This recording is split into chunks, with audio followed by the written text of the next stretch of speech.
What is up, Coordination? On the pod today, we've got Otto Mora, who is the sales lead for the Americas for Polygon ID, and Sebastian, who is product manager for Polygon ID. So Polygon ID is a privacy-preserving identity tool that Polygon has been building.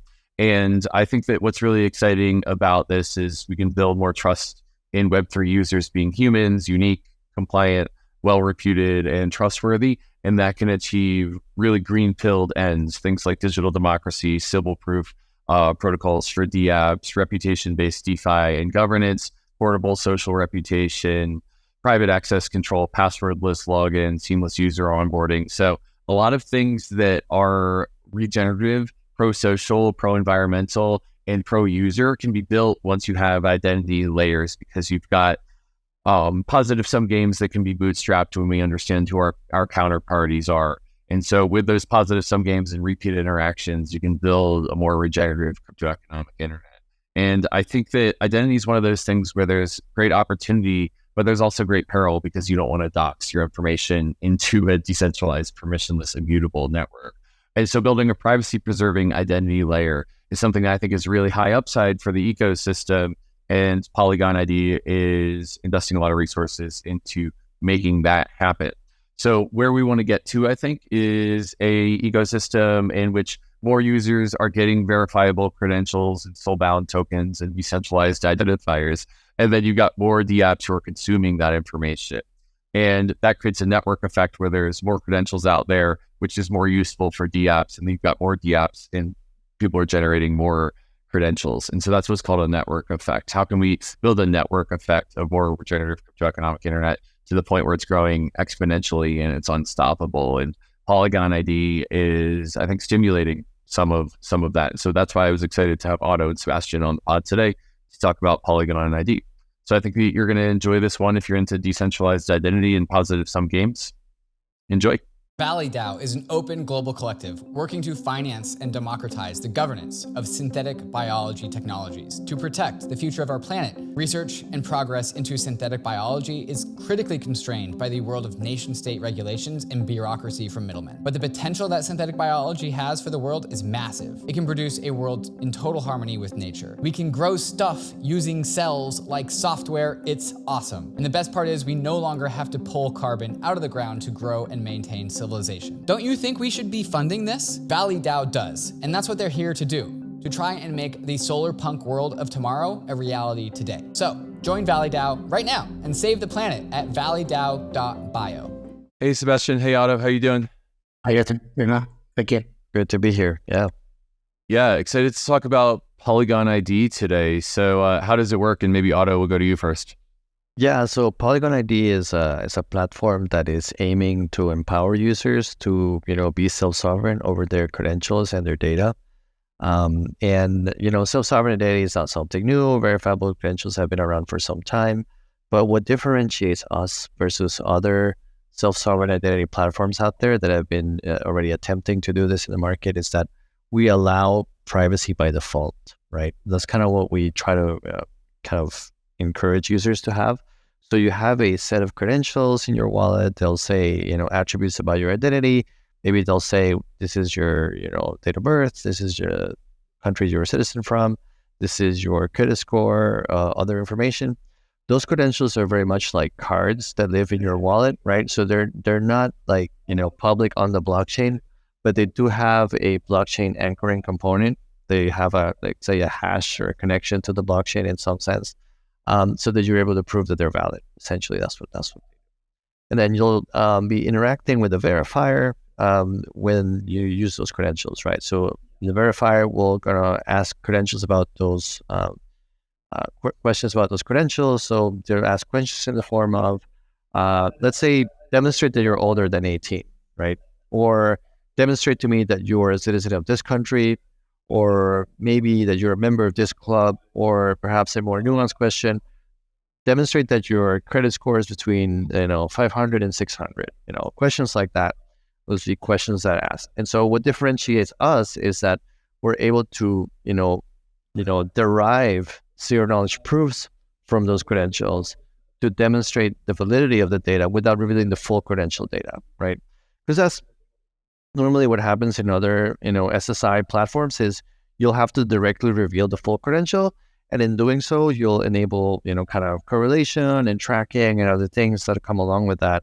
So we kind of encourage users to have, this privacy by default by generating zero knowledge proofs from the credentials that they have. So these credentials will live in your wallet, you generate zero knowledge proofs on them, and then that'll satisfy, what the verifier wants to know. And a verifier in this case could be a DAO, that wants to check that you're in a given country or that you have a given membership or other attribute, or let's say a DeFi protocol that's trying to encourage only users within a certain credit score or from a certain country participate in their platform, right?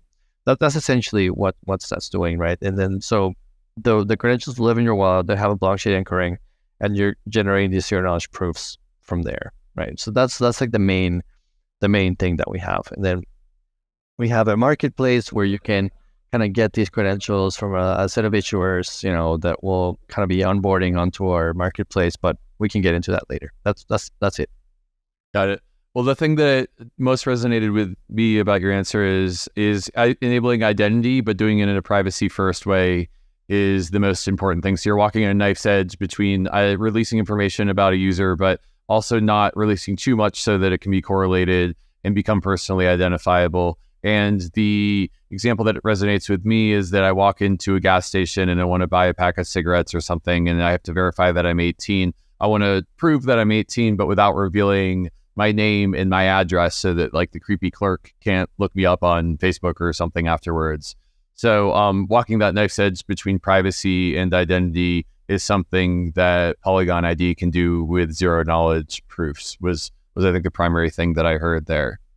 Yeah, exactly. That's what it is. And the other thing we want to try to get away from is sort of this over-reliance on soul-bound tokens for credentials, which I think is something that's very common right now. But, in doing so, you're kind of doxing your blockchain addresses, right? You're kind of revealing to the world what blockchain address you're using. So we believe, these credentials can live privately in your wallet. You can reveal them to who you like and, reveal the attributes about them that who you like. And, if you do so need to mint an NFT that, gives you the ability to kind of, showcase or brag to the world that you have this given credential, then you can do so. But that should be more your option and not your default that you use a soulbound token. And that's like your, the way to you get access to other platforms. So we think that should be more optional as opposed to by default. Yeah, I know that when Glenn and Vitalik released that paper about decentralized society finding Web3's soul, there was a lot of really interesting ideas about how to use digital identity technologies, but because they really focused on soul-bound tokens, I think people lost the forest for the trees and we're just debating the merits of soul-bound tokens and everything like that. But there's a whole category of decentralized identifiers and verifiable credentials that aren't soul-bound to an address. And I see a lot on Polygon ID's website about verifiable credentials. So it seems like you're investing heavily there. Yeah, absolutely. And yeah, we believe that, there could be use cases for NFTs where NFTs are more tied to a given identity as opposed to soulbound and then just like set on a given blockchain address. So, we believe in this concept of, perhaps you get a verifiable credential that says you're a solidity expert and you gained it through some, online academy website, and then maybe you use that credential to mint an NFT that's bound to your identity that says you're a solidity expert and you can brag about it, on the blockchain, etc. But then what happens if you, let's say, lose your blockchain address or you want to rotate to a different blockchain address? So if through a zero knowledge proof, you can demonstrate that you're that person again, you can transfer that NFT from, the one original address to another address that you like. So in that way, kind of the NFT follows you around with your identity. And if you demonstrate that you're in control of a separate blockchain address and you're that same person again, that'll be transferred over. So, we think that's, there could be a kind of a medium between both sides of verifiable credentials and the SBT, where it's kind of, identity bound is what we believe in. Identity bound. There's a meme opportunity in there somewhere. I'm curious how the first experiments of things being built on top of the platform have been going. What within the Polygon identity ecosystem are you most excited about? What does this enable for your users? I'd love to hear from both of you what your favorite applications built on top of this are. Yeah, absolutely. So right now we're sort of in this process of building what we call a marketplace of credentials. And I'll let Sebastian expand on the concept in a little bit, but we've sort of onboarded a group of issuers that issue various types of credentials. Some of them are KYC type of credentials that say where your source of wealth is, where your address is from, or, what country you're a citizen of, that kind of thing. Others will look at your on-chain activity, and then be able to issue you credentials from that. So like WIW is one sample of a partner where they can look at, say, how many loans you've been paying on Aave and whether you've been paying in on time, and then derive a credential from that, or how many NFTs you've had on Polygon and then give you a credential from that. So we've had a variety of issuers that we're working with that will kind of enable these base use cases that will then be consumed by the verifiers. In this case, DAOs or DeFis that will have a use for that. And then on the other side of this, we call it a triangle. It's kind of a triangle of trust where there's the issuers of credentials, the verifiers, and then at the top is the identity holder with their wallet, right? So on the wallet end, on this side of the triangle, we have a set of wallet providers that are integrating with us, and then two of the ones that we're working with already, Verida and Altme in Europe, are quite exciting because they're sort of Web3 wallets that also have identity capabilities. So you have NFTs living side by side next to your verifiable credentials, and it's kind of an interesting interplay there where we have that option there. So we have a Polygon ID app, and that's a reference app. But as I'm saying, we would rather have existing wallets kind of integrate into us. So yeah, some exciting use cases already. We announced a set of partners in Denver, including the Sandbox and others that are integrated with us. But I think in the coming months there'll be more and more of these partners, and should be some exciting announcements. I don't know if Sebastian wants to add any context to that, or the marketplace of credentials. Well, I like to talk about a bit of the end game, right? Because sometimes it's true that we all know technology, but I think we may be in risk of confusing the means by the ends, right? And verified credentials, DID, all these things are just means for them. And the end, Polygon ID is, I think it can be summarized in trusted identities working with trusted applications, right? It's all about trust from both sides. I think this is so Polygon is a company well known for addressing scalability. Scalability is probably, if you're thinking about mass adoption of blockchain, scalability is the first thing you find, right? And probably that's why so the first problem that everybody has jumped to solve, and Polygon did as well. But then the second thing that comes to mind when you think about massive adoption, regular people using blockchain for regular applications, is the problem of trust, right? And we're seeing every day there are new scams, the rug pulls, etc., right? So it's not only from the user. It's not only that the user needs to be trusted, right? The applications need to be trusted, businesses. So we have the problem of trust. And the problem of trust had a very straightforward solution in the more traditional business. We have organizations delivering trust, right? Certifying trust. But there is a centralization aspect to it.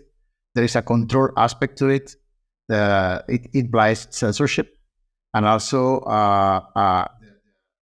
we are giving away a lot of privacy because of that.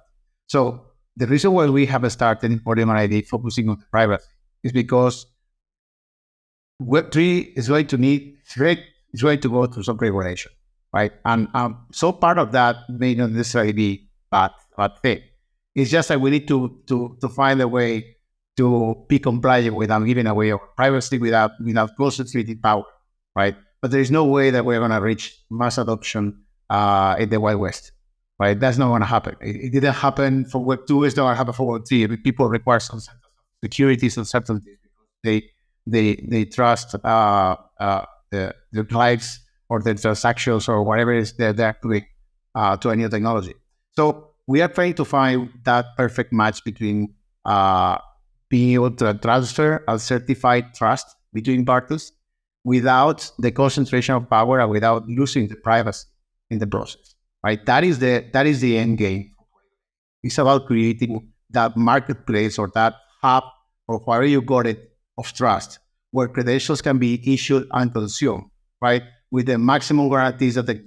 Yeah, there's this part of the Polygon ID website that I really love. It says, building trust in Web3 users being humans, unique, compliant, well-reputed, and trustworthy. And then there's a second section, so we can achieve digital democracy, Sybil-proof protocols, reputation-based DeFi, portable social reputation, private access control, passwordless login, and seamless user onboarding. So I love the sort of like this Polygon ID being sort of a springboard to all of these things that are regenerative crypto economics that are actually good for the end users.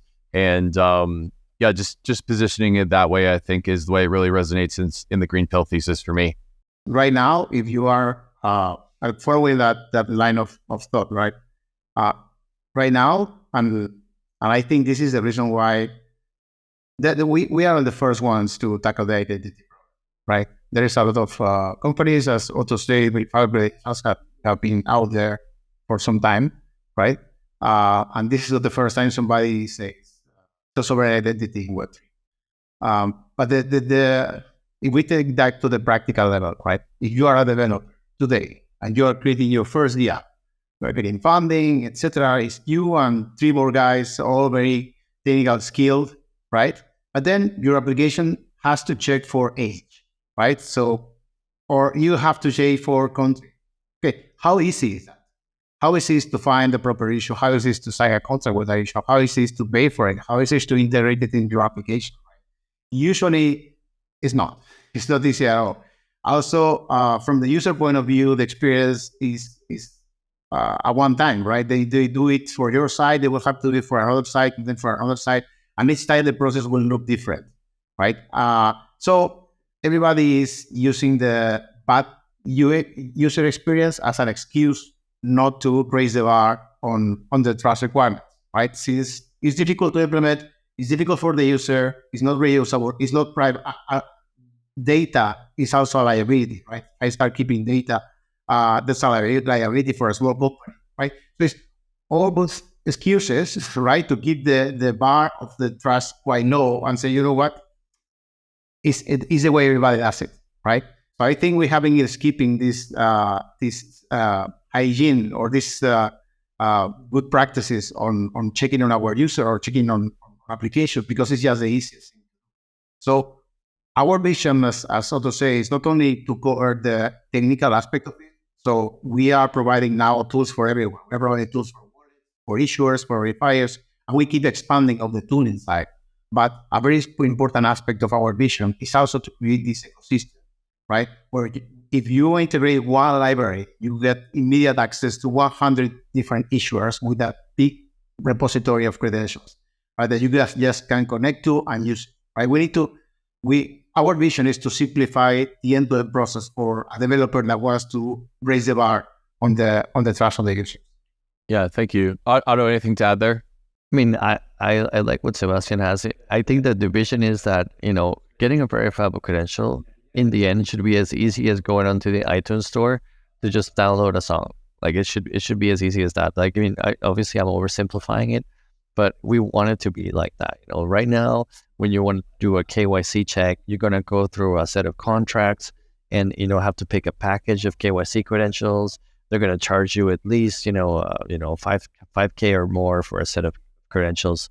And, no developer wants to go through that, right? Like they just want to be, getting ready to go, getting their users onboarded. Like already developing a Web3 platform is enough of a challenge. So, we want to make it really easy for users to just touch and go and be able to add identity to their platform and in a very, developer-friendly way. I'm wondering what a world looks like in which you all are maximally successful. So project me out. It's May 2023 right now. I think that this episode will probably air in June. Take me 5 or 10 years out and Polygon ID is maximally successful. How does that change Web3 and what does that world look like? I think that identity is, I like to think in identity like water, right? Water for fish. right? So if you're a fish, you don't realize that you are surrounded by it, right? So you only acknowledge it when you are out, right? So if we are massively successful, we like to sing in this idea of liquidity of credentials, right? And liquidity of credentials is for any app, any dApp in Web3, right? What are the chances that any user getting into the app for the first time will be able to interact with the app in a trusted way with zero friction? Because the user already has credentials that he obtained somewhere else, right? That can reuse, that interoperate easily across applications, and they are certified cryptographically, maintaining privacy, right? So when nobody cares about it, that is success for us. When people don't even see the product, and they are just focusing on having trusted interactions. Yeah, and if I may add to that, I think the other thing is, back to your original question and like what originated this, and as Sebastian was mentioning, is this future of digital democracy.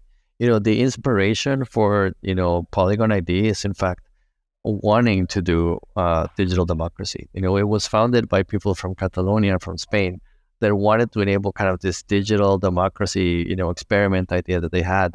But back then they weren't even able to scale the blockchain. And that's what they had to go and start Hermes and start CKEVM. And we know how that's played out now, right? Like they've had to do the CKEVM project.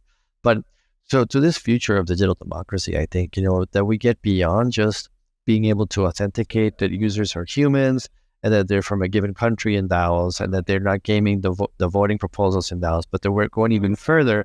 And we're allowing for things such as delegative democracy, right? That we like to call liquid democracy, where you can delegate votes to other people. And then there's this trust online, all these online cooperatives, which I think are very, kind of the future really of organizations and nonprofits, at least in my mind. These online cooperatives that are DAOs and that you can just easily, either trust in somebody, delegate your vote to someone, or take control when you want to. Through this kind of self-sovereign identity protocol that we're making it available. Yeah, I'd love to pinch and zoom on the Catalonia story there, because I think that I may be familiar as somewhat of an OG in the space, but I don't know that all the audience would be. So if it's relevant, maybe we can pinch and zoom on that for a few minutes. Sebastian, I think you're the perfect person. So you're in Barcelona, so you should take this one on. Yeah. So there are some historical facts, right, that may or may not support a vision, right, of the independence of Catalonia from the rest of Spain, right? So Spain actually has been longer being a separate collection of states than being one single country, right? So it's quite a young country as a single one. I think back in 2011 or 12, I think, I can't remember the day now, there was a strong movement started in favor of that. There were some conditions that acted as catalysts, right? Some very conservative government in the center, and probably the effect as well of the economic crisis. A number of things just made it perfect for popular expression to be massive in favor of that, right? And people were against or in favor, but I would say the big majority of Catalonia was in favor of voting the issue, right? So even for people that was against the separation, almost everyone in Catalonia was in favor of asking in a referendum, right? But the central government forbid the referendum, and there was an attempt at a referendum. It was called illegal by the central government, and there was police repression. It was a big mess, right? The results were not taken as conclusive because of all the interference of the police.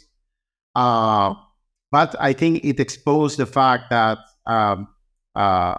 how difficult, right, it was to ask people what they wanted, and some of the founders of Hermes, or the original company, the initial company, saw that and wanted to create digital democracy, right? And they realized very soon that democracy is very linked to identity and privacy. right? And that's how the Identity protocol that underpins Polygon ID was born. The Polygon ID as a product is quite new, but Identity, which is the protocol that has all the primitives and the design of everything, it's been in the making for 3 years already. And it was made for a government election. I mean, that's the level of privacy that it was included by design, right? So it's a protocol that if you want to take it to a country to carry on elections, it has all the countermeasures and all the design principles to allow for a level of privacy and security. Yeah, thanks. I know it's a little bit of a diversion from talking about Polygon ID, but just tracing the roots of connecting what democracy is to decentralized identity, and everything in democracy is from voting to social benefits to interacting with many government services depends on ID, and just tracing that roots to the Catalonian freedom fighter movement. I think that's lore in this space to many of us, and I don't want to take too much of a diversion into it, but I do think that connecting some of these dots for the listeners was valuable. So thank you for humoring me on that little diversion there. So what haven't I asked about Polygon ID that you want to tell us? It feels like there's a deep vision here, and I just want to make sure that the audience can fully see it. So Otto, maybe I'll go to you next. What haven't I asked that you want to tell us about Polygon ID? Well, I think one of the things that would be worth clarifying is that yes, Polygon ID has the Polygon name in it, but it's actually fully EVM compatible. So you can port this onto, Avalanche, Optimism, Arbitrum. You can take our stack and just deploy it, in any EVM compatible chain. It's fully open source. The founders care very much about open source and public goods. So it's something we value, a lot. And then we want to make available. We want to see what people build on top of this protocol, right? It's out there for people to integrate, do cool things. You can hack it, you can fork it, and you can make your own versions of this. So we're kind of out there to build this ecosystem. We want to see this benefit Web3 as a whole, more so than just Polygon. Obviously, if you deploy it on Polygon, we're gonna be happy, right? But even beyond that, we're happy to just bring Web3, an identity solution that's scalable, and that could inspire other people to start, getting into this, moving away from the primitive of just an Ethereum address being equal to an identity, to an identity controlling a set of keys. If we can get to that, start getting into, that vision, I think we've already done a good job in kind of helping Web3 out there. I don't know, Sebastian, if you want to. Yeah, the EVM compatibility I think matters a lot because just the EVM seems to be everywhere in blockchain-based networks. So being able to deploy this in anywhere that's EVM equivalent or EVM compatible is really interesting. How can builders get involved in building on top of Polygon ID? So we'll have a link to the tool to Polygon ID's website in the show notes. But do you have any specific areas that you want people to focus, or should they just come and check out the SDK and build on top of it? How can builders get involved with Polygon ID? Yeah, absolutely. So we've deployed a set of tutorials that are available online. So if you go to our website, polygon.technology, and go to Polygon ID, you'll be able to access the tutorials. From the tutorials page, we have, a set of videos that explain Polygon ID in further detail. And then there's also a link to something called Polygon University, in which you'll encounter this gentleman here, Sebastian, explaining the elements of SSI and just all of the, base elements of how Polygon ID works. And I think that's also a great material for you to be able to just kind of get into the details of how this all operates, how set KPs are done, and, what can you build using this. So, I think that's what we have out there. We have a set of SDKs depending on what use case you have. So if you're a wallet developer, we have a Flutter, mobile app SDK that you can use to integrate either for Android or iOS. We also have SDKs for JavaScript. So if you have more of a browser-based extension, you can use our JavaScript SDK. And if you're an issuer of credentials, we have the issuer node, which allows you to issue credentials. This is a server that you run in your infrastructure. Please kind of ignore the word node there. It doesn't mean that you're running a blockchain node. It's just a server that connects to a blockchain node.